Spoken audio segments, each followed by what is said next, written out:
जय माता दी भाई। 12 मई 2025 हम कराते रहेंगे घर बैठे आप सभी भक्तों को माँ वैष्णो देवी जी के दरबार के दर्शन। अगर आज के मौसम के बता दूं तो भाई मौसम आज बने हुए हैं माँ वैष्णो देवी जी के दरबार पे बादल।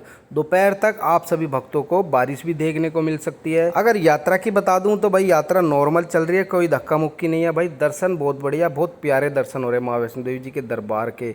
अगर आप लोग माँ वैष्णो देवी जी के दरबार में आने की प्लानिंग बना रहे हैं तो भाई मैं आप लोगों को यही कहूँगा, अभी कुछ दिन के लिए अभी अपने घर पे रहिए और सेफ़ रहिए। अपनी फैमिली का भी ध्यान रखिए, अपना भी ध्यान रखिए। अगर आप लोगों को माँ वैष्णो देवी जी के दरबार में आना है तो अपनी और अपने परिवार की सहमति से ही आए, क्योंकि सेफ्टी ज़रूरी है। अगर आप लोगों को हमारी इन्फॉर्मेशन अच्छी लग रही है तो प्लीज़ वीडियो को लाइक करते रहिए और ज़्यादा से ज़्यादा शेयर करते रहिए, क्योंकि आपका एक शेयर बाकी लोगों तक हमारी इन्फॉर्मेशन पहुंचाता है।